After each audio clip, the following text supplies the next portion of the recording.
Graça e paz, irmãos. Vamos abrir em 1 Pedro, capítulo 2.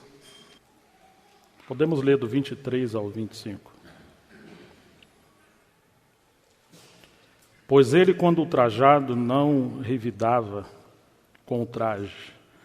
Quando maltratado, não fazia ameaças, mas entregava-se àquele que julga retamente, carregando ele mesmo em seu corpo sobre o madeiro os nossos pecados, para que nós, mortos para os pecados, vivamos para a justiça.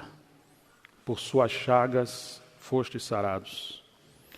Porque antes estáveis desgarrados como ovelhas, agora, porém, vos convertestes ao pastor e bispo da vossa alma. Senhor, nós mais uma vez colocamos Tua palavra diante do Senhor. Queremos ser pastoreados por Ti nessa manhã, continuar sendo pastoreados, que o Senhor use de compaixão conosco, que o Senhor possa nos ungir mais uma vez, Senhor, abrir os nossos olhos, e como o Senhor prometeu que as Tuas ovelhas conhecem a Tua voz, elas conhecem o Senhor e seguem o Senhor. Nós realmente queremos conhecer a Tua voz e queremos seguir o Senhor. Oh, Senhor, muito obrigado por nos conduzir até aqui, aos pastos verdejantes e às águas tranquilas, por amor do Teu nome. Nos ajude a falar como Davi: o Senhor é o meu pastor, nada tem me faltado, Senhor. Ó, Senhor, Tu realmente é o nosso governo, e nós queremos sujeitar nossas vidas ao Senhor, em nome de Jesus, para a Tua glória. Amém. Ontem, pela graça do Senhor, começamos a falar daquele encargo tão precioso que o Senhor entregou a Pedro. No começo, o chamou para ser pescador de homens. E no final, depois da ressurreição do Senhor, disse: apacenta as minhas ovelhas. Então, entre as redes da pescaria, o Senhor migrou Pedro para o cajado. No começo, na primeira pesca, as redes se romperam. E quantas lições nós temos ali? Se você olhar o final do texto de Lucas, capítulo 5, você vai encontrar que eles eram sócios, Pedro, Tiago, João. Eles tinham uma empresa, eles eram empreendedores. E o chamamento de Pedro para a pescaria, como pescador de almas, não poderia levar esse cunho empresarial para o ministério. Por isso aquelas redes se romperam. Lá no final, depois da carreira, no final do ministério de Pedro, ele recomenda que as pessoas iam querer fazer negócio de nós, né? Negócio de vós. Então, o Senhor tratou com essa possibilidade de mistura empresarial com ministério espiritual. As redes de Pedro se romperam. Não apenas porque Pedro foi pescar sozinho, mas porque a motivação precisa ser purificada. Então, muitas vezes as nossas redes se rompem porque as nossas motivações não são puras diante do Senhor. E o Senhor deu uma grande lição. Ele queria que aquela sociedade continuasse, mas não na esfera natural, e sim na esfera do reino em Cristo. Agora nós somos parceiros do reino do Senhor, encabeçados por aquele que é o pastor, que dá a vida pelas suas ovelhas. É muito interessante que quando Jesus fala em João 10 sobre os mercenários e os pastores, os mercenários eram pessoas boas, eles eram contratados para cuidar de rebanho, só que as ovelhas não eram deles. E eles eram simplesmente profissionais, e quando eles vir o lobo, eles se afastam. De alguma maneira, a diferença é que o bom pastor dá o seu sangue, a sua vida pelas suas ovelhas. E o mercenário se alimenta do sangue das ovelhas. O sistema existe porque ele se alimenta do sangue das ovelhas, ele tira das ovelhas. Lá em Ezequiel 34, o Senhor reclama várias vezes, e ele fala: ai dos pastores que se apacentam a si mesmos. Aqueles pastores que não tratam das ovelhas, que não cura as que estão feridas, que não apacenta as ovelhas, mas se apacentam a si mesmos. O Senhor falou que ia ferir esses pastores. E ele mesmo seria o pastor que ia conduzir o seu rebanho. E num outro texto ele profetiza, usando o profeta, de que o Senhor daria pastores que apacentariam o seu rebanho segundo o seu coração.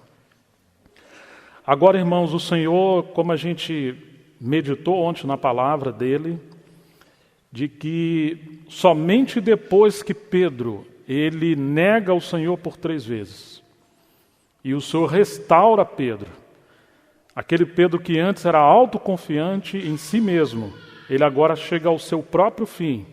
Depois desse quebrantamento de Pedro, da autoconfiança, de entender que ele não é maior do que os seus irmãos, e que ele não poderia liderar os seus irmãos de qualquer maneira. Depois que Pedro chega ao seu fracasso, foi que o Senhor entrega o cajado para ele. Em outras palavras, muitas vezes temos poucos irmãos e irmãs com encargo espiritual, porque nós não estamos sendo quebrantados o suficiente. Ainda estamos inteiros, precisamos chegar ao nosso fim. Estamos com muita força. Nós podemos lembrar quantas vezes o Senhor teve que tratar com Pedro antes de entregar o seu cajado, antes de convidar Pedro para apacentar as suas ovelhas. A primeira vez, de maneira assim mais ordinária, de maneira mais clara ao ministério, foi nessa pesca. Mas quando chegamos em Mateus 16, o Senhor fala para Pedro que ia dar as chaves do reino para Pedro. E ali já é um nível um pouco mais alto do que o chamamento para lançar redes. Aquilo ali representa o ministério da palavra. Quando o Espírito Santo viesse no Pentecoste, em Atos 2, Pedro deveria se levantar e abrir as chaves do reino para os judeus através do ministério da palavra. Ele deveria ir na frente. E muito interessante que logo em seguida dessa narrativa em Mateus 16, quando o Senhor fala que ele deveria ir a Jerusalém e ali ele ia ser escarnecido, maltratado e crucificado, Pedro toma o Senhor à parte e começa a repreender o Senhor. E o Senhor olha para Pedro e fala: para trás de mim, Satanás. Tu não cogita as coisas de Deus, mas somente as coisas dos homens ou da terra. Ele olha para Pedro e fala: para trás de mim, Satanás. Não precisamos querer ser tão investigativo, porque as controvérsias sobre esse texto são muito grandes. Mas eu, particularmente, penso que podemos ter liberdade assim. Todas as vezes que o Senhor te dá algo para fazer com seus irmãos, em relação ao serviço, em relação à palavra.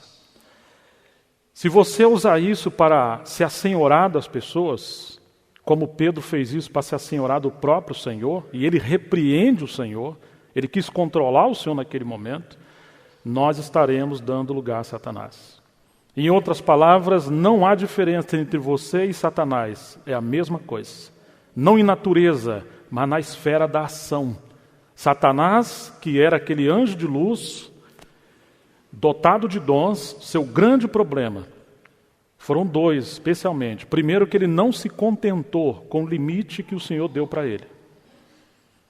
E quanto disso nós temos no nosso coração? Nós queremos ir além, nos achamos melhores. E em segundo lugar, ele quis se apoderar daquela autoridade que não lhe pertencia. Ele quis manipular os anjos, inclusive a criação. Quando que isso começou a acontecer no coração desse querubim ungido? Olhando em Isaías 14 e Ezequiel 28, nós vamos ver que ele passou a se admirar. Às vezes é bom quebrar um pouco dos espelhos em casa, viu? Nós temos muito espelho. Irmãos, quando nós começamos a nos admirar, então nós começamos a achar que somos dignos de mais alguma coisa. Somos melhores do que as outras coisas. Lembram dos irmãos unidos, nossos amados irmãos que têm tanta riqueza que está diante de nós nas literaturas, mas eles começaram a se admirar. Eles pegavam os livros deles e os livros dos outros e falavam assim: será que esse livro dos outros tem alguma coisa para nos acrescentar? Será que eles podem nos ensinar alguma coisa? Não, não podem. Nós atingimos o topo, ou seja, você não precisa ler mais nada. Então você mesmo avalia e autentica o veredito final sobre você. Você é o melhor. Foi isso que Satanás fez. Então assim, o inimigo é expert em querer nos promover, em nos colocar no centro das atenções, em nos levar a estar acima das atenções. Então quando o Senhor deu aquelas chaves a Pedro, Pedro agora passa a repreender o Senhor. Ele quis fazer uma coisa boa, mas o ato de controlar foi detestável. Então o Senhor teve que tratar com esse princípio de autoritarismo, de controle, de manipulação em Pedro. Ali, se o Senhor mostra para nós que se o Senhor nos encarrega com algum serviço espiritual, temos que ter esse cuidado, irmãos, para não nos autocontemplar e achar que somos alguma coisa. Todo mundo é simples e humilde, até ter dinheiro e poder. Não é verdade? Às vezes você tem um funcionário na empresa, ou você é o funcionário da empresa, você é o melhor funcionário naquele cargo que você tem. Você chega cedo, você coopera, você é eficiente, é excelente. Aí seu chefe fala assim, eu acho que eu vou promover esse bom funcionário. Pronto, você estragou tudo. Às vezes vai se tornar um demônio dentro da empresa. Não é todo mundo que pode ser promovido. E às vezes somos assim. Até a gente entender que o crescimento no reino é para baixo e não para cima, que somente aqueles que estão rolando para baixo é que estão crescendo, nós vamos tropeçar nessa questão do serviço. Quando Salomão estava edificando a casa, está lá em Reis, diz que não poderia haver barulho na casa, porque a casa é um lugar de adoração. Mas os barulhos tinham nas pedreiras, porque lá podia ter barulho de ferramenta. Então lá se prepara as pedras. E depois que aquelas pedras eram lavradas, elas tinham que rolar e chegar ao seu lugar e se assentar no seu lugar. As pedreiras estavam no lugar mais alto do que o lugar onde a casa era edificada. A casa não é edificada lá em cima, ela é edificada embaixo. Como aquele Monte Hermon lá na terra de Israel. Parece que ele está acima, mas ele está abaixo. E aí o que acontecia, irmãos? Quando as pedras eram devidamente tratadas, elas rolavam e se encaixavam no seu lugar e nem precisava de argamassa. O que nos mantém unidos é se o Senhor está trabalhando conosco, essa rocha que é Cristo e as circunstâncias que Ele provê. E nós estamos nos permitindo ser rolados para baixo, não para cima. Não queira os lugares mais altos, como o inimigo quis, os postos mais altos. E aí nós vamos ter peso, pela graça de Deus, para estarmos uns sobre os outros e um aos lados dos outros.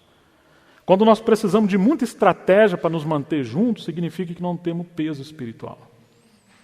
Só a revelação de Cristo em nós, a maturidade cristã vai nos manter unidos.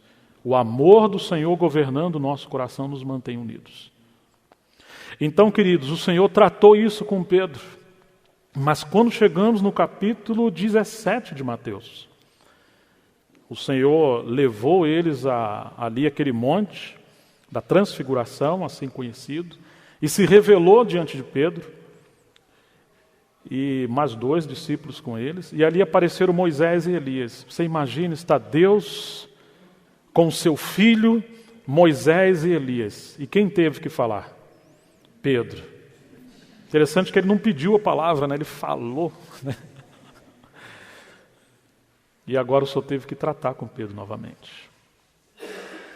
A gente lembra do episódio, né? Até que todos se foram cobertos por uma nuvem, e eles caíram de bruços, e só o filho apareceu, e Deus falou, esse é o meu filho amado em quem eu me comprazo.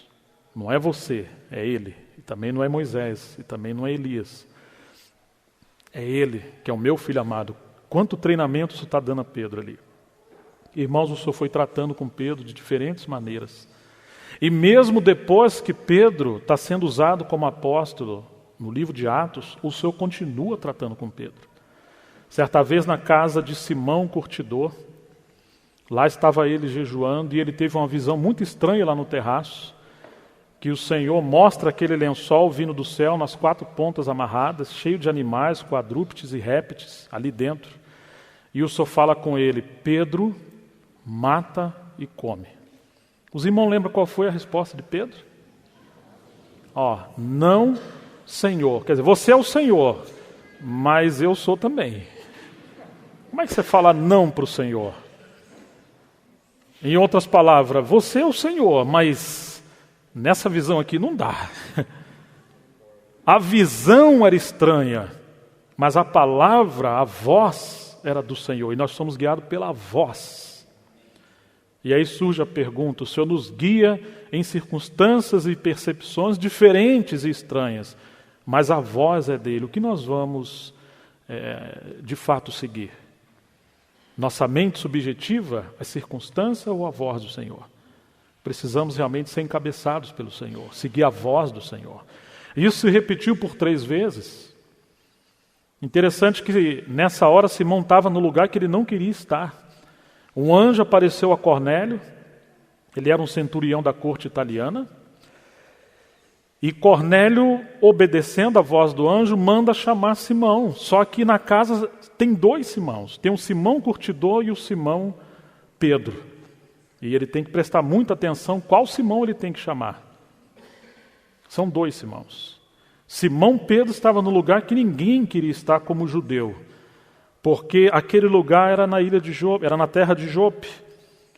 E ali havia aquele beira-mar, e aquela profissão era considerada como imunda para alguns. Porque o curtidor tinha que pegar aqueles animais recentemente mortos, aquelas peles de animais, que vinha com cheiro de carniça, e tinha que limpar com muito cuidado, lavar com cuidado, colocar no fogo para curtir, no calor do fogo, até aquela pele estar flácida, flexível, para fazer os odres novos que poderiam conter o vinho novo que o Senhor falou. Muito interessante que, segundo a história antiga de Israel, os melhores odres vinham de Hebrom. Porque o vinho novo se coloca em odres novos. Porque ele entra num processo de fermentação, e se aquele odre não for flexível e for já atingir um tempo de estar ressecado, ele vai romper e vai se perder tanto o odre quanto o vinho. Havia uns odres assim baratinho, quase essas lojas de R$1,99 que a gente encontra. Você paga menos, está tudo pronto, mas não consegue comportar o vinho novo. E Pedro conhecia isso. Os melhores odres vinham de Hebrom.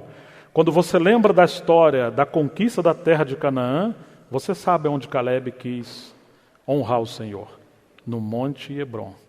Por quê, irmãos? Ali estavam aqueles 3 gigantes que representam os níveis mais perigosos da conquista do povo de Deus.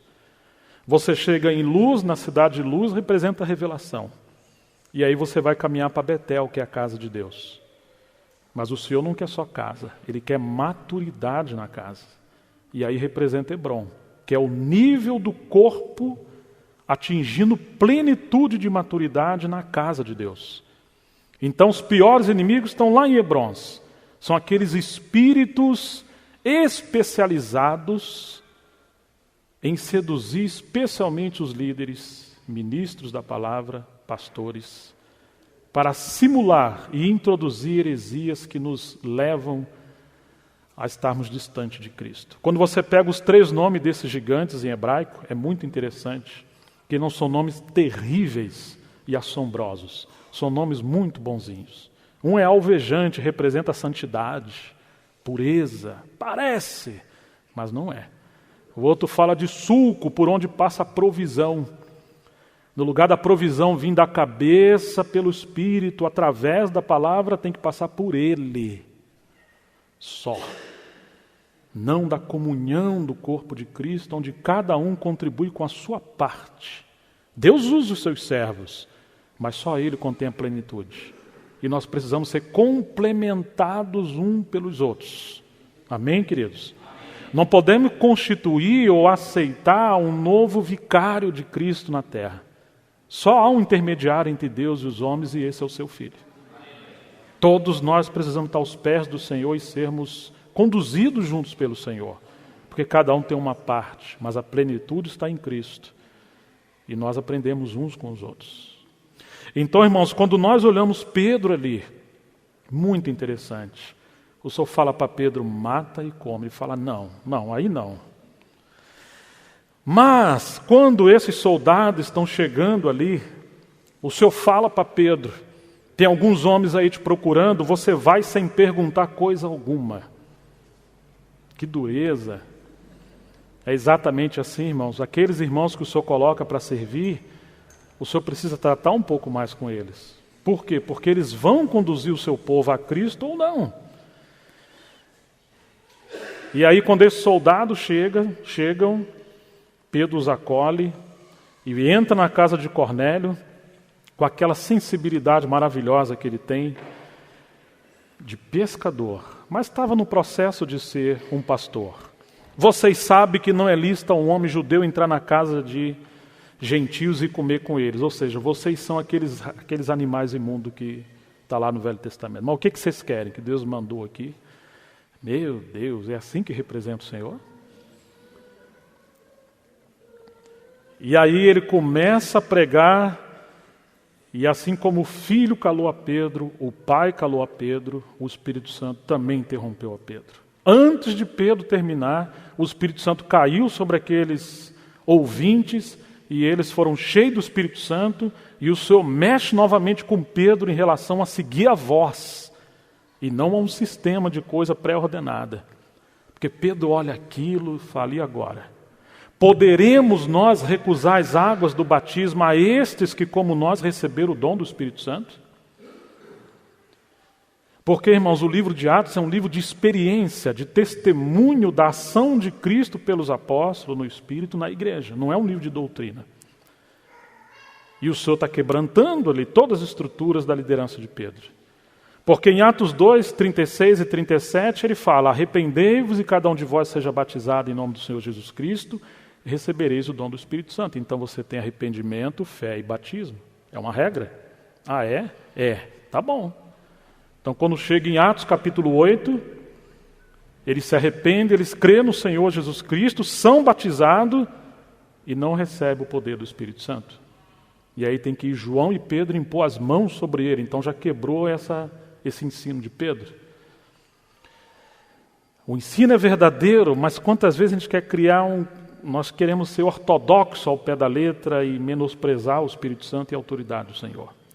Quando chegamos em Atos 9, o Senhor muda novamente a situação e Paulo recebe o Senhor no caminho de Damasco e um discípulo chamado Ananias, que ninguém sabe de onde veio nem para onde vai, parece Melquisedeque, e ele batiza aquele que seria o apóstolo. Ué, não é só os apóstolos que podem batizar ou quem eles orientam?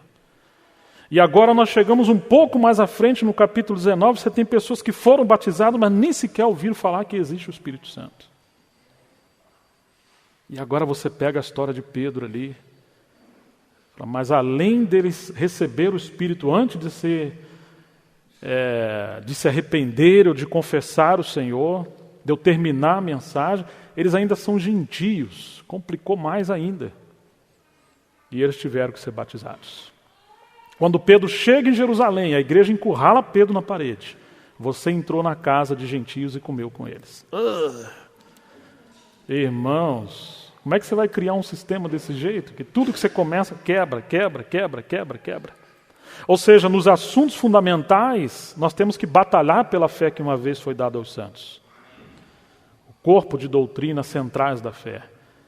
Né? Mas os assuntos que são flexíveis, ainda que são bíblicos, mas não são centrais, tem que ter flexibilidade. Quando você olha Romanos capítulo 14, é uma outra situação, porque Paulo fala assim, um crê que tudo pode comer, e o outro come legume. Um guarda dia, o outro faz separação entre dia e dia, o outro já não faz, e vocês não têm que julgar uns aos outros. Eu falei, poxa, não era melhor Paulo falar que o sábado é um tipo de Cristo, não precisa guardar o sábado? E que todas as coisas pela palavra, pela oração são purificadas, pode comer? Por que ele deixa os irmãos se quer guardar o sábado, ou se não quer comer e se quer comer? Por que deixou essa flexibilidade? E que interessante, né, irmãos, que ele, como alguém que trabalhava em relação à defesa da fé, a verdade do Evangelho, ele era tão rigoroso, mas no tocante aos assuntos que são pastorais, circunstanciais, e estão na esfera da transição de uma igreja nova para a maturidade, nós temos que ter flexibilidade e respeitar os anciãos que Deus colocou em cada cidade. Porque se Paulo fala, pode comer tudo o que vocês quiserem, ou não precisa guardar o sábado, talvez até eles fariam isso. Mas fariam porque Paulo falou, e esse é o problema, e não porque eles viram Cristo. Eles deixariam de guardar o sábado como descanso, não porque tinham entrado no descanso, mas porque Paulo falou. E esse é um grande problema. Então Paulo respeita a complementação cultural entre judeus e gentios. Ele não queria que todo mundo virasse uma coisa só. Ele respeita a estatura espiritual. Ele não dá qualquer alimento às pessoas. Aos novinhos leite, aos mais velhos, mais maduro alimento sólido. Não dá para dar a mesma comida para todo mundo, a não ser quando é uma palavra geral. E ele respeita a iluminação espiritual. Que coisa terrível, irmãos. É quando nós somos induzidos a praticar coisas que o Espírito Santo não está falando conosco. E esses pontos que não são fundamentais, nós temos que ter flexibilidades. Porque a nossa comunhão é na pessoa viva do Senhor. Mas os níveis de espiritualidade são distintos. E nem todos estão no mesmo nível espiritual. E isso tem a ver com pastoreio, na questão de pastoreio administrativo local e apostólico. Senão nós vamos nos dividir por coisas não divisíveis. Irmãos, o Senhor estava tratando com Pedro. Então, quando o Senhor fala para Pedro, apacenta as minhas ovelhas, ainda que ele seria um apóstolo, mas o seu coração tinha que ser pastoral. E todo o seu ministério deveria, de alguma maneira, promover essa unidade, essa comunhão, essa proteção ao rebanho, para que todos pudessem caminhar seguindo o Senhor, ainda com as suas diferenças circunstanciais, culturais, mas não fundamentais. Fundamental, sim, temos que ser unidos na fé objetiva do Evangelho. Amém, queridos? Então, que coisa gloriosa, irmãos, como o Senhor foi trabalhando com Pedro, e quando nós olhamos agora as suas duas epístolas, ainda que o foco é o reino, e ainda que ele está escrevendo a irmãos na dispersão e falando em vários lugares, o coração de Pedro é pastoral. E ele fala que nós agora, que antes éramos ovelhas desgarradas, agora nós somos rebanho do pastor e bispo de nossas almas. Nós nos convertemos a ele como pastor. Ele vai nos guiar aos pastos verdejantes e às águas tranquilas, por amor do seu nome. Nos converter ao pastor. Irmãos, é possível sermos ovelhas não convertidas ao pastor que é Cristo. Um sinal de que o Senhor está nos conduzindo como pastor é que Ele nos conduz aos pastos verdejantes. O bom pastor não conduz as ovelhas para onde não tem comida fresca, aonde não tem descanso e proteção. Temos que estar atento a isso, irmãos, que Ele nos apacenta pela Sua palavra. A palavra do Senhor deve nos dirigir, nos alimentar, dar norte à nossa vida e nos manter protegidos nele. Quando nós começamos a perder a esfera da palavra de Deus, nós temos que ter cuidado que pode ser que não estamos sendo mais conduzidos pelo bom pastor. Ainda que os pastores, entre aspas, estejam querendo nos conduzir. O Jamê Nobre, que se tornou um amigo meu e alguém que eu respeito, uma vez ele falando a irmãos que têm responsabilidade espiritual, ele usou uma metáfora que me chamou a atenção. Ele falou, vocês já repararam que a maioria dos pastores no campo tem cachorros, que são chamados de pastores? Cachorros pastorais. Qual é a função desses cachorros? São ajudar o pastor a conduzir as ovelhas. Ele falou, então, irmãos, de alguma maneira esse é o nosso Essa é a nossa função. Não pensa que você é alguma coisa. É só um cachorro ajudando o pastor a conduzir as ovelhas. Você não é um lobo. Você não é um lobo, mas você é um cachorro. Quando você achar que você é alguma coisa, lembra que você é só um cachorro. Eu achei forte aquilo. É humilhante. Ele falou, mas é para humilhar mesmo, irmão. Precisamos ser humilhados. E eu achei aquilo interessante. Nós somos colaboradores dele. Ele é o bispo e o pastor que apacenta o seu rebanho. Nós somos só co-pastores, aqueles que de fato são chamados para esse encargo. E agora, irmãos, quando Pedro está escrevendo, chegamos ao capítulo 5, ele fala assim, da sua primeira epístola, né? Rogo, pois, aos presbíteros que há entre vós, 1 Pedro capítulo 5, ou seja, aqueles que foram colocados nessa função pastoral, que são os supervisores, são aqueles anciãos. Eu, presbítero, com eles. Ele não fala assim, eu, apóstolo. Não. Eu, presbítero com eles. Que coração maravilhoso era o coração de Pedro. Porque, irmãos, quando você tem alguém que está exercendo autoridade, que ele perdeu esse coração pastoral, ele machuca o rebanho. E isso é um perigo. Presbítero como eles, e testemunha dos sofrimentos de Cristo. Lembra-se que ele sofreu pelo seu rebanho. E ainda co-participantes da glória que há de ser revelada. Pastoreai o rebanho de Deus que há entre vós.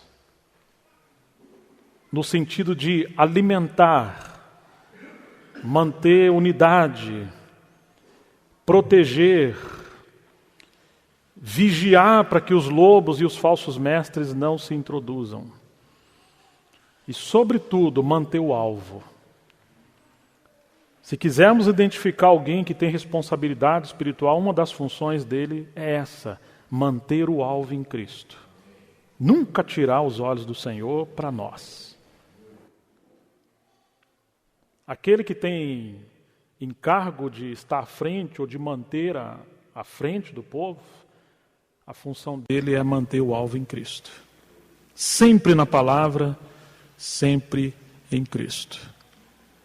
Então, irmãos, e ele fala, não por constrangimento, mas espontaneamente. Aqueles que têm encargo porque o Espírito Santo levantou, eles fazem por amor. Espontaneamente. Como Deus quer. Ah, que dependência. Como Deus quer. Não é porque você é agitado que você vai ter que agitar todo mundo. E não é porque você é devagarzinho que você vai querer que todo mundo seja devagarzinho. Que bom que Deus põe um irmão como Pedro do lado de João. Um é uma tempestade, o outro é uma calmaria, né? Aí tem que trazer o equilíbrio. Como Deus quer. Nem por sorte da ganância. Porque Pedro já deixou as suas redes, que era ali um cunho de renda profissional. É o Senhor que vai prover, ainda que Ele use os irmãos para prover. Mas de boa vontade, a motivação é essa. Nem como dominadores dos que vos foram confiados. Não dominar o rebanho do Senhor. Antes tornando-vos modelo do rebanho, ou seja, você é ovelha. Oh, amados irmãos, somente alguém que é ovelha pode ajudar outro que é ovelha. Somente alguém que é apacentado pode ajudar a apacentar. Somente alguém que ouve o Senhor pode convidar o povo de Deus a ouvir o Senhor. Somente alguém que se sujeita pode de fato desejar que os irmãos se sujeitam. Por isso que o Senhor reclama lá em Ezequiel, ai dos pastores que se apacentam a si mesmos. Não estão sujeitos a ninguém, não prestam conta a ninguém, não ouvem ninguém. e se transformam em lobos, porque devoram as ovelhas depois.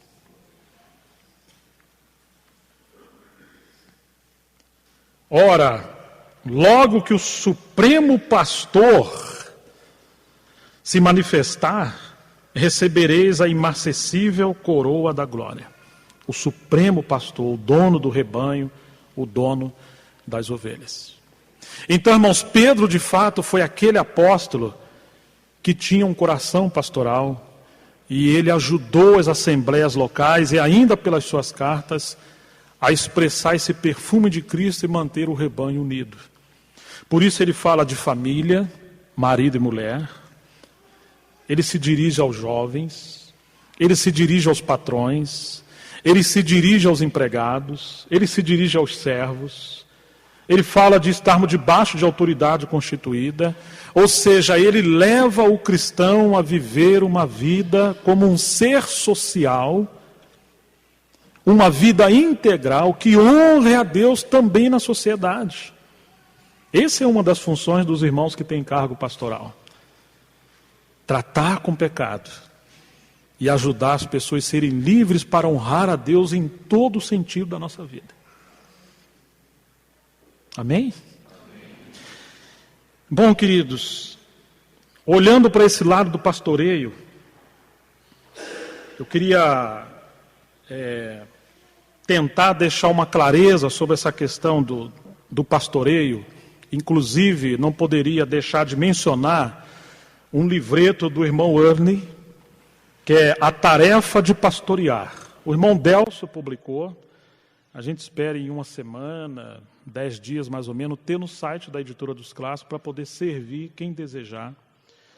Mas ele também acredita, e eu fiquei muito feliz com isso, que nós temos pelo menos, não como uma doutrina, mas como uma experiência de exercício do ministério, 3 níveis de pastoreio.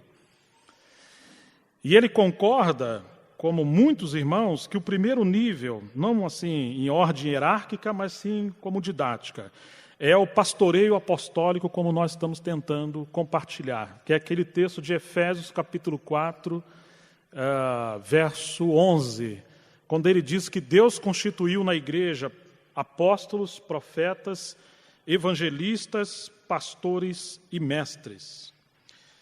E esse irmão Ernie, ele menciona um texto do irmão McIntosh, e ele fala assim, que foi um dos irmãos unidos, um mestre na palavra. Ele fala o seguinte, que eu fiquei muito impressionado quando li o que o irmão McIntosh escreveu. Foi uma confirmação para o que eu entendia sobre esse assunto. Quero apenas enfatizar que o pastor mestre de Efésios 4:11 não é um ancião de uma igreja local, meramente, como eu havia entendido durante muitos anos. Ou seja, o irmão Ernie está dizendo que aqueles ministérios que estão em Efésios 4:11, quando ele diz, e a uns Deus colocou como apóstolos, profetas, evangelistas, pastores e mestres. Aquele E no grego, ele une as duas palavras pastor, mestre. E ele entende, como o Atmani e outros estudiosos da palavra, que os mestres e pastores fazem alusão, essas palavras, a uma pessoa só. Que aqueles que são mestres devem ensinar, mas como pastores, ou com um coração pastoral. E aqueles que têm mais encargo pastoral devem se dedicar na palavra para ele pastorear, porém ensinando a palavra. Não exercitar um pastoreio fora da palavra. Estamos claros nisso, irmãos? Ah, mas quando você tem um mestre que não tem um coração pastoral, oh meu Deus do céu, a palavra pode virar uma ferramenta que corta mais do que qualquer uma outra ferramenta. Use a espada numa mão para enfrentar os inimigos, mas o cajado na outra mão para manter as ovelhas alimentadas e unidas. Claro que a palavra nos corta, mas é o Senhor que nos corta. Amém, queridos? Então ele tá mostrando que essa função de pastores e mestres, na verdade Deus uniu isso numa pessoa só. Mesmo aquele que tem mais encargo pelo pastoreio, ele deve procurar amadurecer na palavra para ele ser um mestre no sentido de capacidade para ensinar. Então, o irmão Ernie segue dizendo: quero apenas enfatizar que o pastor mestres em Efésios 4:11 não é o ancião, como eu havia entendido durante muitos anos. Aqui o pastor mestre é apostólico. Ele é enviado a todo o rebanho de Deus, entre parênteses, é o Senhor que demarca o limite espiritual de cada um. Não é que alguém sai por aí andando por si próprio. As relações têm que ser espirituais. E ele se move de assembleia em assembleia, exercitando o dom que o Senhor lhe deu, nessa questão de edificar todo o corpo de Cristo. Eu não entendo tudo o que o Senhor tem em mente com respeito à atividade dos pastores mestres. E esse irmão já é um irmão com mais de 70 anos. Mas penso que parte da responsabilidade deles é estar envolvidos com o encorajamento do povo de Deus e ajudá-los a participar desse assunto de pastorear o povo de Deus. Esse é o coração que o Senhor lhes deu. De acordo com o meu entendimento, segue o irmão Ernie, os pastores mestres sempre fazem isso em cooperação com os pastores administrativos, ou seja, os presbíteros de cada cidade. Da comunhão com os anciãos nas cidades, então eles perguntam: podemos ajudar em alguma coisa? Ou seja, eles não vão para estar sobre os anciãos, como coronéis, mas eles vão para colocar o ombro juntos para servir nessa arte de pastorear e ajudar os irmãos. Muitos desses irmãos trabalham, ou desses anciãos locais, eles trabalham o dia todo, e é difícil para ele achar tempo para pastorear o rebanho. O Senhor, em sua infinita misericórdia e cuidado para com os seus, coloca no corpo aqueles que se movem entre o povo de Deus e se entregam principalmente ao serviço de pastorear e ensinar os filhos de Deus. Mas sempre fazem isso em cooperação e submissão aos pastores administrativos, ou seja, os anciãos locais que estão no rebanho, entre parentes, em cada cidade. Eu achei isso maravilhoso, que enquanto há irmãos que têm encargo nas localidades de abrir a palavra, que são mais mestres ou profetas, existe também aqueles irmãos que têm encargo pelas localidades, mas também para ajudar os pastores locais a cuidar do rebanho, a gastar tempo, não tanto falando sempre, mas muito mais ouvindo. E não fazendo por eles, mas ajudando a como eles fazerem. Porque, irmãos, se os anciãos estão servindo as localidades, eles também são vulneráveis a tantos perigos. E todos precisamos de cuidado mútuo uns dos outros. Amém, queridos? Então, o primeiro ponto a ser ressaltado é esse pastoreio apostólico. Que aqueles irmãos que servem as localidades têm que ter cuidado para não soltar uma bomba na assembleia local e depois ir embora. Uma das funções dos irmãos, não bem funções, mas um dos princípios e do desafio de alguém que serve as localidades é que quando ele chegar na localidade, sua primeira tarefa não é abrir a palavra. Sua primeira tarefa é estar aos pés do Senhor. E procurar saber: Senhor, o Senhor que apacenta esse rebanho, o que o Senhor está falando com esses irmãos? Qual que é a necessidade desses irmãos? Quais são os perigos que esses irmãos estão enfrentando? Irmãos, o ministério da palavra, ele tem a função de transmitir em palavras inteligíveis aquilo que o Espírito Santo está falando intuitivamente no espírito do rebanho. Quando nós encontramos alguém que tem um ministério da palavra e ele está no Espírito Santo, ele vai funcionar com o ministério da palavra para trazer clareza daquilo que Deus já está falando e às vezes nós não estamos entendendo totalmente. Ele vai confirmar o que já está sendo feito, mas ele vai alargar a visão e o nosso entendimento pode ser renovado e aprofundado.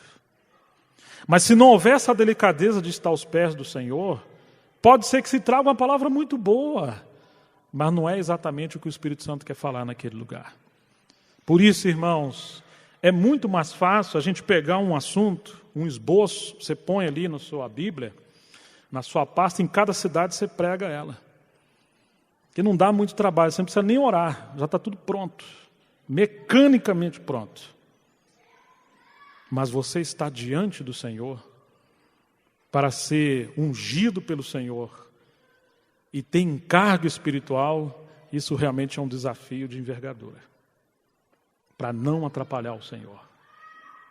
Então, irmãos, isso tem a ver com o pastoreio apostólico, daqueles irmãos que, por mais que sejam mestres ou profetas ou outros encargos que tenham, mas o seu coração tem que ser alimentar o rebanho, manter o foco do rebanho, cuidar da unidade, fortalecer os anciãos, dar um alimento equilibrado, manter o alvo, corrigir o que precisa ser corrigido, sem ferir as pessoas com o espírito errado.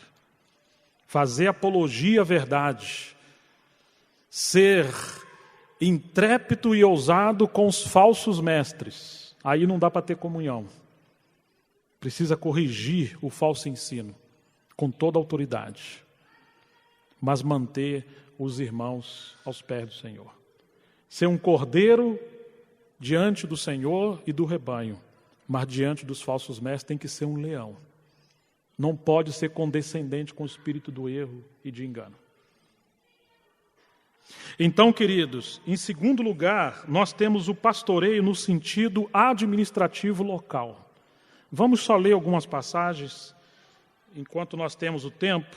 Atos capítulo 14, verso 23 em diante. Se você quiser só anotar, depois você pode olhar com calma, né? Depois que Paulo ele percorre aquelas cidades pregando o Evangelho, no seu retorno àquelas cidades, em Listra, Derbe e Icônio, Atos capítulo 14, 23 em diante, diz que em jejum e oração, eles então promoviam presbíteros em cada cidade. Ou seja, irmãos, eles mantinham aqueles irmãos protegidos. Eu gosto, meu amigo Pedro Arruda está aqui. O Pedro Arruda é um dos irmãos mais velhos entre uma rede de comunhão de irmãos. Se eu não estiver enganado, mas cerca de 2.000 irmãos, mais ou menos, espalhados por essa grande São Paulo, inclusive por outros lugares. E eles também reúnem pelas casas. E é muito interessante que quando eu conheci eles, só fazendo esse parênteses, eles não eram nem católicos e nem evangélicos no sentido protestante. Para os católicos, eles não prestam muito porque eles estudam a Bíblia e creem no Espírito Santo. E não são idólatras.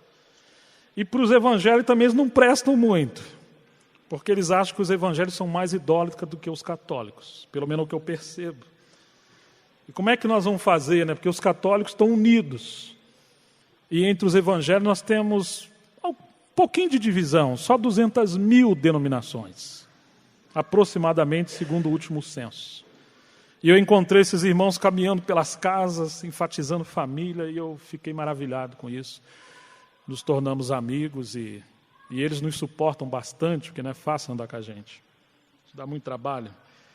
E eu gostei que um dia o Pedro, compartilhando, ele falou o seguinte, vou usar as minhas palavras, né, que a maneira do Senhor governar é através da koinocracia. Não é uma democracia. Aonde, o que vocês acham, irmãos? O que vocês acham? Não, isso é democracia. Isso é Laodiceia. E também não é uma teocracia falsa, aonde uma autoridade toma decisão por tudo, sem considerar o que o Espírito Santo está trabalhando no meio do povo de Deus. E isso não é bem uma teocracia. Ele crê numa koinocracia. Da onde vem isso? Atos capítulo 15, não precisa abrir. Pareceu bem ao Espírito Santo e... Quem que lembra? Isso é koinocracia. É o governo de Deus através da comunhão. e especialmente daqueles irmãos que têm responsabilidade espiritual. Que coisa maravilhosa isso, irmãos. Amém? É por isso que o Senhor também colocou os anciãos nas igrejas locais, para acharem a vontade de Deus, e quando a vontade de Deus de fato é clara, existe o eco do Espírito Santo no coração de todo o rebanho.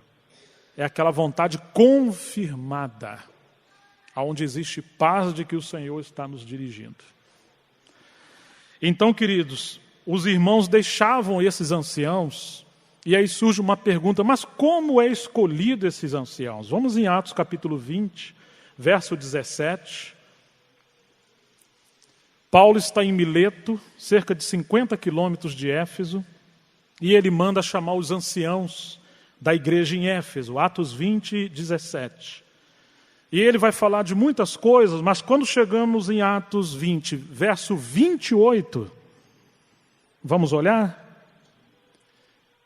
Qual é a primeira tarefa que Paulo dá para esses irmãos que são anciãos? Qual é? Obrigado, irmãos. Olhai por vós. E em segundo lugar, por todo o rebanho. A primeira responsabilidade é manter esse núcleo de comunhão, de cuidado, de pastoreio mútuo, de proteção. Você vê que o governo de Deus ali, ou a liderança não está com um irmão, individualmente. Como é fácil a gente cair na tentação, como Paulo falou lá em Timóteo, né? Não neófito, para que não caia na soberba e na condenação do diabo. Ou seja, de essa soberba entrar no coração e exercer uma dominação sobre os irmãos, um autoritarismo sobre os irmãos. Mas o Espírito Santo escolheu irmãos amadurecidos, irmãos mais velhos, não no sentido de idade, mas no sentido de experiência. Os mais úteis para essa função não são aqueles que têm experiência administrativa no sentido terreno, mas sim são aqueles que são mais espirituais e conhecem a vontade do Senhor. O primeiro requisito é a espiritualidade, é maturidade, é conhecer o Senhor. Depois vêm as demais coisas, que seja marido de uma só mulher, governe bem a sua casa, como está lá em 1 Timóteo 3, em Tito 1 também. Porque mesmo o incrédulo pode amar a sua mulher, ter os filhos em obediência, não ser beberrão, não espancador, ter um bom testemunho dos de fora. Isso deveria ser o normal de todo ser humano, né? Mas o primeiro requisito, conforme o irmão Ni crê, é a espiritualidade e a maturidade cristã. Então, queridos, aí Paulo começa a falar isso, ele fala, olhai por vós e por todo o rebanho. Todo o rebanho ao qual, quem constituiu eles como bispo? O Espírito Santo. Ou seja, que entre os irmãos da localidade é o próprio Espírito Santo que levanta entre os irmãos aqueles que começam a ter encargo de cuidar do rebanho, de manter os irmãos unidos, de manter os irmãos vigilantes, alimentados. Não é por imposição. E fazendo um paralelo, em 1 Timóteo 3, Paulo fala assim, se alguém almeja o episcopado, excelente obra almeja. Ou seja, a primeira pessoa que tem que escolher é você mesmo, se você quer servir. Ter esse desejo de que o final da sua vida seja gasto em algo que vale a pena. Puxa, eu quero ser alguém que cuide dos irmãos, que honre o Senhor. Em segundo lugar, é o Espírito Santo que te encoraja, que te dá zelo, que te incomoda para visitar, que te incomoda para estudar a palavra, que te incomoda para avaliar o que os outros estão falando, se aquilo é assim, que te leva a cuidar dos irmãos. E você responde. Mas também a assembleia começa a perceber que aqueles irmãos de fato estão sobressaindo no sentido de serviço. E elas dão testemunho. E, em último lugar, aqueles irmãos que têm encargo com as igrejas, de visitar as assembleias para servir, eles percebem o testemunho que o Espírito Santo está dando desses anciãos no coração da igreja e neles também. Então nós temos esses 4 princípios aí para nos ajudar. Alguém que não tem sentimento, não tem encargo, ele vai gerar um problema lá na frente se alguém convidar ele para servir. Não se pode fabricar anciãos. O Senhor falou, a seara é grande, são poucos trabalhadores. Escolha entre vocês, né? Se alguém já administrou bem uma empresa e tal, os mais velhos. Não. Orai ao Senhor da seara que envie trabalhadores à sua seara. Orai. E aí, irmãos, nós começamos a olhar essas coisas. Esse texto aí deve nos chamar a atenção. Porque Paulo fala assim, pastoreai o rebanho de Deus que ele comprou com seu próprio sangue. Olha isso, irmãos. Ele comprou com seu próprio sangue. Quanto cuidado requer com essas pessoas que o Senhor juntou como rebanho. Pastorear, ou seja, alimentar. Quando o Senhor falou para Pedro, apacenta os meus cordeiros, no original, o sentido de apacentar é alimentar com aquela comida balanceada. E quando ele fala pastoreai, é um apacentamento mais no sentido coletivo, de manter a direção. Uma palavra que mantém um alimento balanceado para manter o povo unido e alimentado. Apacentamento e pastoreamento. Embora haja uma palavra no nível geral, mas isso precisa ser administrado a cada pessoa se elas de fato estão tocando e se alimentando.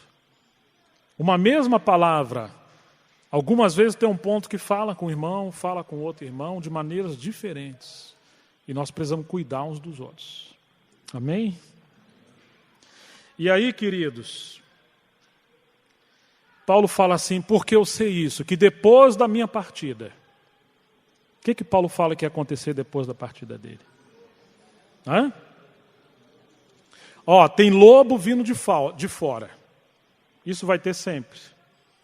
Então são os falsos mestres, os hereges, enfim, poderiam ser aqueles judeus. Isso está claro. Mas o que mais que Paulo fala? E que dentre vós quem, irmãos? O rebanho ou aquele corpo de anciãos? Paulo está falando com quem? De Mileto ele mandou chamar quem? Toda a igreja ou os anciãos? Os anciãos. Então quando ele fala dentre vós mesmo, para quem que ele está falando? Para aqueles irmãos que estavam ali. Dentre vós mesmo, o que ia acontecer? Se levantarão, olha aí o que Paulo está dizendo. Então, irmãos, toda pessoa que tem uma, digamos, inclinação à liderança, mas ela se isola, ela está sendo um pretendente a se tornar um lobo. Um dos sintomas de um lobo é que ele não permite ser pastoreado. A vida dele é assim, enigmática. Parece um 007, ele é um agente secreto, aquela coisa assim. Quando você pensa que é isso, não é isso, é aquilo. Quando você pensa que tocou, mas não tocou bem, sabe? Como eu perguntei, irmão, você foi lá? Ele falou, quase. Ué, quase? Você foi ou não foi? Não, quase. Então, parece meio camaleão, sabe? Irmãos, todos precisamos nos lembrar que somos ovelhas. A primeira função daqueles que o Senhor coloca nas localidades como anciãos é que eles precisam estar sendo pastoreados e cuidados e alimentados. E quando for falar o rebanho, a palavra não é de um ou de outro, é a palavra de Deus. Que nós precisamos estar orando junto, irmãos, o que o Senhor quer conduzir.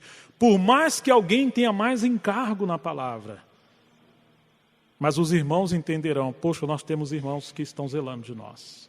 Por boca de 2 ou 3 testemunhas, toda a palavra será confirmada. Os outros se levantam e falam, irmãos, essa é uma palavra do Senhor para nós.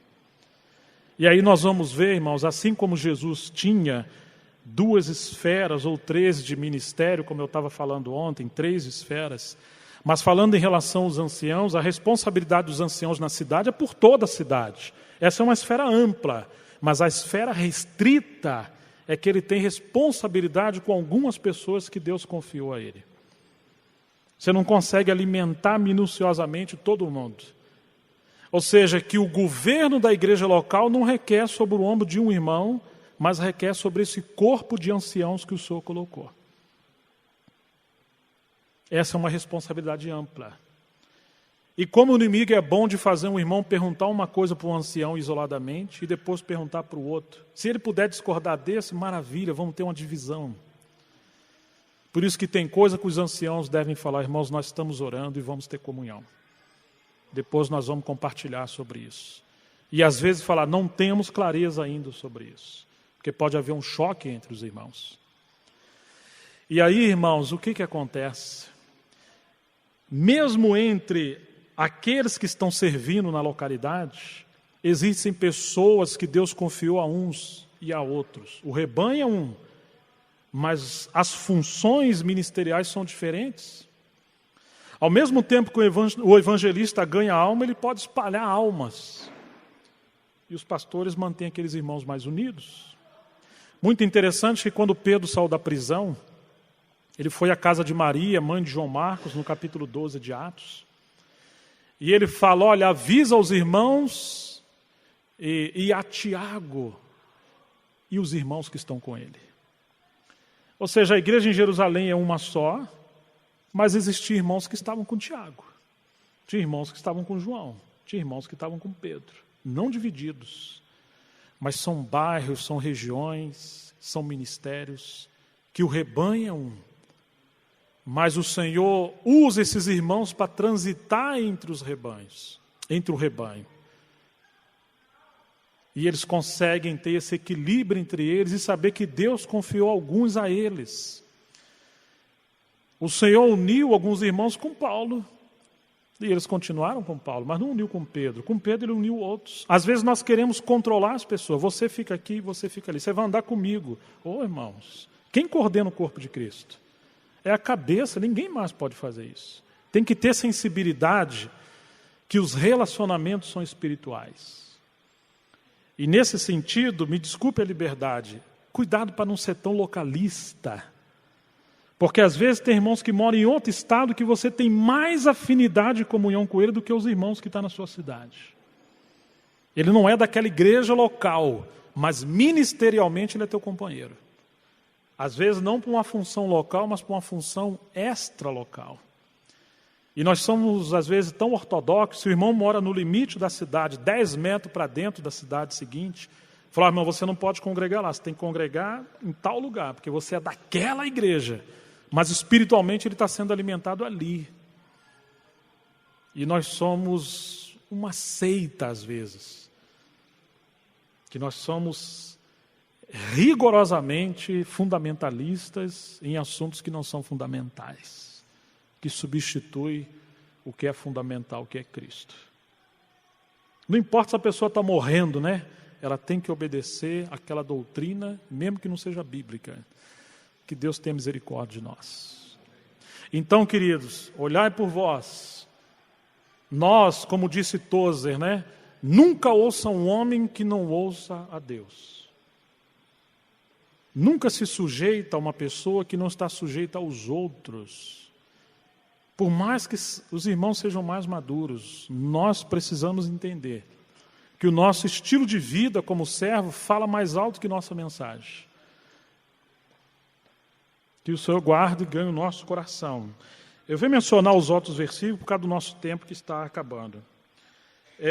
Em 1 Coríntios 12, 27 em diante, Paulo vai falar dos dons. E tem um dom que é chamado governo.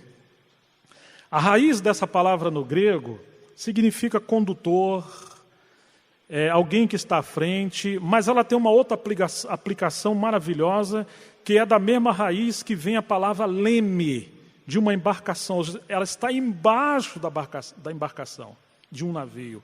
E o capitão pode conduzir o navio e aquele leme vai responder para que a embarcação siga no seu curso normal. Em outras palavras, porque não temos democracia, mas coinocracia, existem muitos dons, mas existe aquele dom que o Senhor colocou sobre os ombros de alguns. E essa é a função dos irmãos que são presbíteros, de exercitar ou representar o governo espiritual. Só que a maneira de fazer isso é por baixo, é sendo servo, é representando a autoridade espiritual para servir e não para controlar. Um pensador chamado Antônio Gilberto, das Assembleias de Deus, um teólogo, ele falou uma coisa muito preciosa. Ele disse o seguinte: quanto maior for a nossa comunhão com Deus, mais humilde nós seremos. São os cachos mais carregados de frutos os que mais se abaixam. Ou seja, irmãos, os irmãos mais maduros são aqueles que mais andam abaixo. E as pessoas conseguem tocar em Cristo. Mas quando você pega alguém que está muito lá em cima, quase inacessível, quase um querubim, isso não representa espiritualidade nem maturidade. Então aqueles irmãos que o Senhor coloca para servir são leme. Eles estão ali pegando ferrugem, água, peixe, estão sujeitos a tudo porque eles foram colocados para sustentar o testemunho do Senhor entre os irmãos. Às vezes, irmão, na hora da crise, aqueles que pareciam ser os mais espirituais são aqueles que abandonam o rebanho, e aí a gente vê que realmente não era bem assim. Filipenses capítulo 1, verso 1, Paulo escreve à igreja em Filipos que estavam com os bispos e diáconos e todos os santos. Isso deve ser um exemplo de vida de igreja normal. A igreja na cidade, que são os santos, incluindo todos os irmãos, e ali nós temos esses anciãos que são os supervisores com os diáconos. Filipenses capítulo 1, verso 1. 1 Tessalonicenses 5, de 12 em diante, Paulo fala que é para a gente ter em apreço aqueles que trabalham entre nós, especialmente aqueles que nos exortam, e tem mais uma palavrinha aí que a gente não gosta dela. Alguém lembra o que é? Admoesta. Desculpe, irmãos. Um problema é a falta de pastores adequados. Mas outro problema são ovelhas, ovelhas que não se permitem ser apacentados. Eu ouço direto de Deus: o irmão quer mandar na minha vida. O que você tem com isso? Só falta xingar. Irmãos, nós somos rebanho. Meu sogro falava, e eu tive que ouvir, porque é verdade: quem não ouve conselho, ouve, coitado. Entendeu? Esse é o melhor sogro que eu tenho, esse aí, viu? Quem não ouve conselho, ouve, coitado. Na multidão de conselheiros há segurança. Muitos irmãos causam transtorno a eles e aos demais porque não ouve conselho. E não é somente conselho para a vida individual ou decisões mais sérias, mas conselhos de que às vezes queremos fazer coisa que toca na administração da igreja. E sem perceber a gente já fez problemas graves. Irmão, está conosco o irmão X e vamos passar a palavra para ele. Tem irmãos que falam assim: irmãos, a igreja é o corpo, ela é livre. Nós não estamos num sistema. Então, irmão, pode falar. Aí às vezes você põe um filho do diabo no meio da assembleia. Não é assim que a coisa funciona. Essa é uma decisão dos irmãos mais velhos. Quando tem essa libertinagem, isso aí é um terreno fácil de espíritos enganadores entrar no meio dos irmãos. Então nós temos essa palavra em Tito capítulo 1, verso 5, Paulo fala: por essa causa eu te deixei em Creta, para colocar em ordem as coisas que ainda restam e de cidade em cidade estabelecer presbíteros como já te mandei. Tiago capítulo 5, verso 14. Está alguém entre vós doente? O que tem que fazer? Chame os presbíteros. 1 Pedro capítulo 5 nós já lemos. E finalmente Hebreus capítulo 13, versos 7, 17 e 24. Que a Bíblia fala que é para a gente honrar os nossos guias. Tem versões que falam chefes, tem versões que falam pastores. Nós não devemos estar muito preocupados com a terminologia em si, mas sim com o nosso coração, de entender que o Senhor é o nosso pastor e Ele colocou irmãos entre nós para nos manter alimentados, protegidos, cuidados. Claro que no primeiro verso, verso 7, esses pastores são aqueles que pregaram e morreram, e o autor aos Hebreus está mencionando para eles atentar para a maneira de vida que eles levavam e guardar esses irmãos em prestígio. Então, em primeiro nível do pastoreio, o pastoreio apostólico; o segundo nível, o pastoreio administrativo numa assembleia; e o terceiro nível é o pastoreio geral ou o pastoreio da comunhão. É a gente entender que não devemos cometer aquele erro que às vezes as pessoas falam assim: eu não sou pastor, então isso não é problema meu. A necessidade daqueles irmãos. Em um sistema se pensa assim: eu dei o dízimo e tem um irmão que é assalariado, então ele que cuide do rebanho. Quando a gente fala assim, irmãos, nós estamos nos tornando discípulos de Caim. Quando o Senhor perguntou para Caim: Caim, cadê o seu irmão? Você lembra o que Caim respondeu? Por acaso eu sou o guardador do meu irmão? Você é, sim. Pelo menos você deveria ser. Nós devemos entender, irmãos, que como Cristo nos amou e deu sua vida por nós, nós devemos nos amar uns aos outros ao ponto de dar a vida pelos irmãos. Lembra-se que o pastor está dentro de você. Não precisa ter um título, uma comissão, não, você só precisa amar os irmãos. Essa palavra, esse termo de cuidar uns dos outros, ou servir uns aos outros, aparece cerca de 30 vezes no Novo Testamento. Uns aos outros. Cuidar uns dos outros, alimentar uns aos outros, cooperar uns com os outros. Então, todo o corpo deve estar engajado nisso, de manter-nos uns aos outros alimentados, cuidados, protegidos, orar uns pelos outros. E chegando ao fim, nós temos alguns níveis de ovelhas no rebanho. João fala de filhinhos, jovens e pais. Somos ovelhas. Mas essas são ovelhas saudáveis. Nós também temos ovelhas doentes. E Paulo falou em 1 Tessalonicenses 5, temos ovelhas fracas que nós devemos sustentar. Mas nós temos a desanimada que devemos encorajar. E temos as desordeiras que devemos encorajar, sustentar, admoestar. Esse é o trabalho dos irmãos mais velhos. Às vezes o irmão está numa desordem e a gente está sustentando. Ele está pregando divisão, está pregando heresia, ele está indisciplinado. E além disso, existe a questão de pecados. Lá na igreja em Corinto, Paulo fala que os irmãos estavam tão inchados que eles não viram que tinha um jovem tendo um caso com a madrasta que nem entre os gentios havia. E ele mandou exercitar disciplina.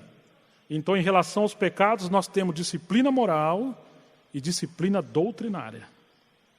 São ovelhas, mas estão em pecados ou em heresias. E eu vou terminando por aqui, que eu me preocupo muito com isso. Ovelhas ou líderes contaminadas com espírito de erro, que às vezes não são aqueles pecados grotescos. Esse texto nós vamos ler, 2 Coríntios capítulo 7, o verso 1, que ele fala que temos que nos purificar,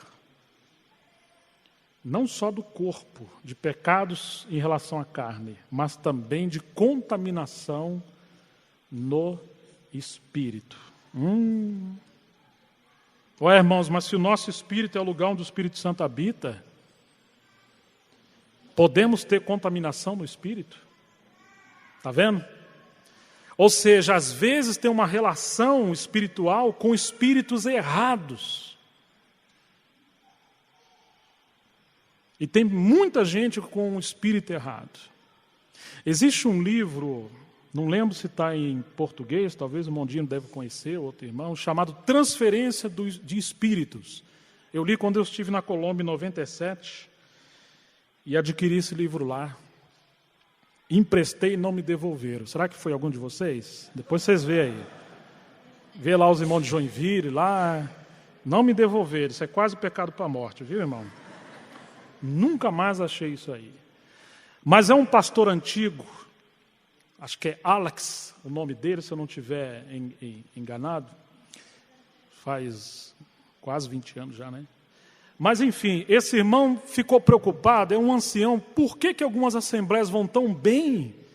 E, de repente, os irmãos se dividem, e tem problema de adultério, entra heresia, uma anarquia, e acaba aquilo tudo, e ele ficou preocupado.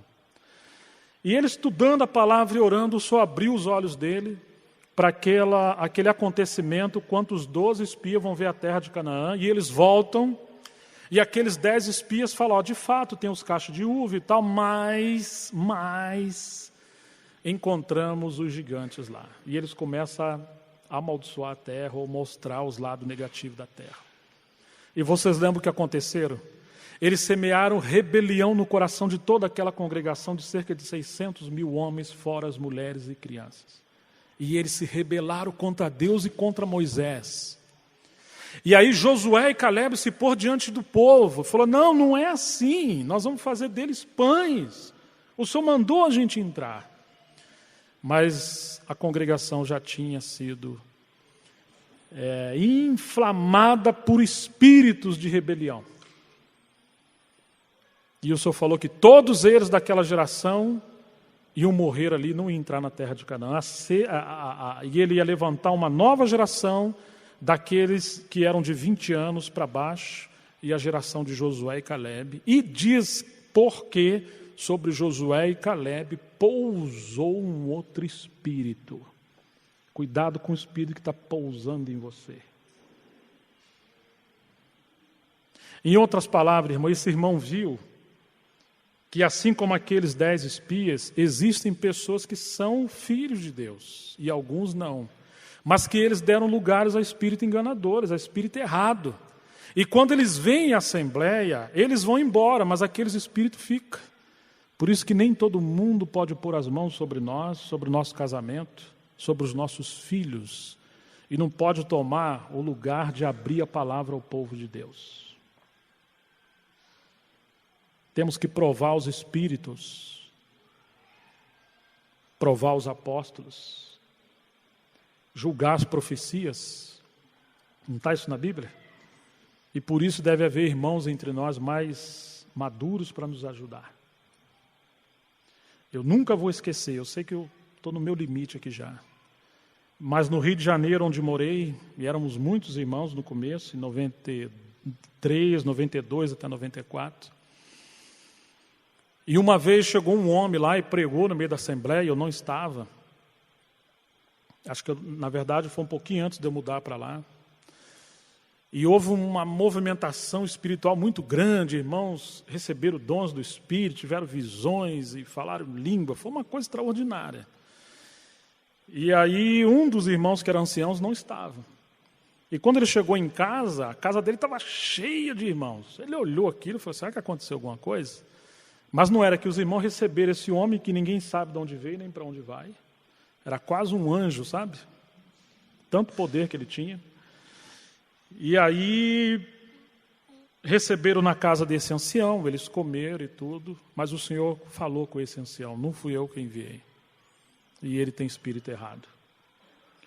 Eu vou resumir a história. Esse homem foi ficando e assumiu as mensagens e foi tomando conta, e a assembleia ficou seduzida por esse homem e passou a ficar contra os irmãos que eram mais velhos, porque achava que esses irmãos queriam diminuir o outro. Um belo dia esse homem sumiu, foi embora do jeito que ele chegou. Ele molestou de 2 jovens, ele era homossexual, ele roubou dinheiro, ele roubou alguns bens, e até aí isso não é o problema de ter levado as coisas, mas ele deixou um espírito de prostituição. Nós, aí sim eu já estava, ganhamos umas 15, 20 pessoas para o Senhor na favela da Rocinha. Irmãos, em pouco tempo, aqueles novos convertidos, eles caíram em pecados terríveis.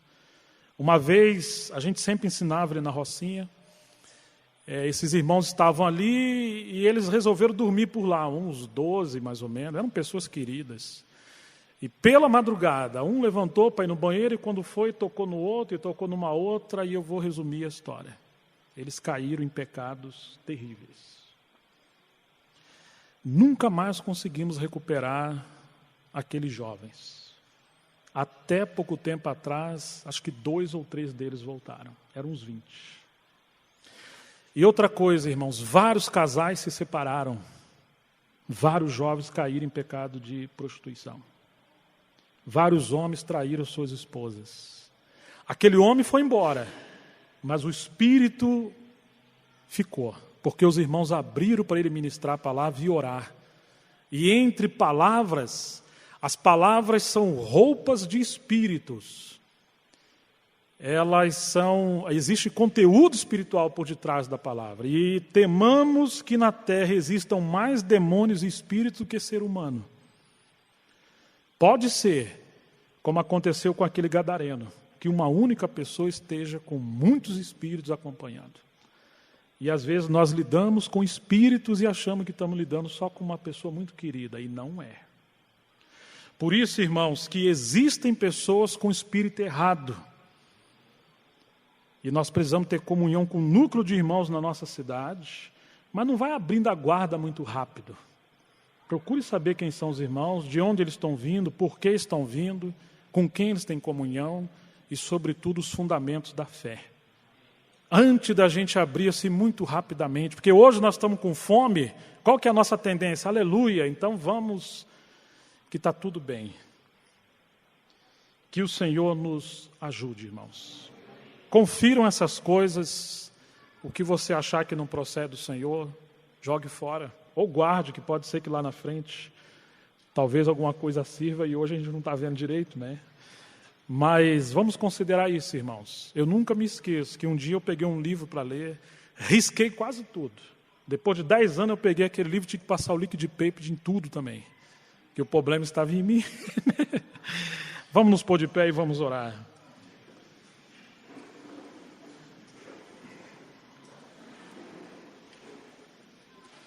Pai Celestial, no nome do Senhor Jesus Cristo, nós queremos submeter o nosso coração diante de Ti, como ovelhas do Teu rebanho. E nós pedimos que o Senhor purifique o nosso coração, a nossa mente, de tudo que nós ouvimos aqui, Senhor, realmente, somente aquilo que é Teu para o nosso momento, possa permanecer conosco. Mas nós, do profundo do nosso coração, o nosso grande desejo é sermos rebanho alimentados pelo Senhor, guardados pelo Senhor, sermos apacentados por Ti e trazer alegria para o Senhor. Nós queremos e desejamos que em cada cidade haja o testemunho do Senhor, aquela noiva sendo adornada para o encontro do noivo, o lugar da habitação do Senhor. Por isso, abençoa cada cidade, abençoe os irmãos. Ó Deus, e que esses 3 níveis de pastoreio nós possamos experimentar em verdade. Que o Senhor envie aqueles irmãos com encargo extra-local para nos ajudar com a palavra e com o apacentamento. E o Senhor também levante e confirme aqueles que já são anciãos na nossa localidade, para que eles possam proteger, alimentar, zelar, Senhor, corrigir. Ó Senhor, e também ajuda cada um de nós a cuidar uns dos outros, a amar uns aos outros, e assim o Senhor ter maior glória entre nós nesses dias. Nós agradecemos ao Senhor e entregamos esse tempo nas Tuas mãos, em nome de Jesus Cristo, para a Tua glória. Em nome de Jesus.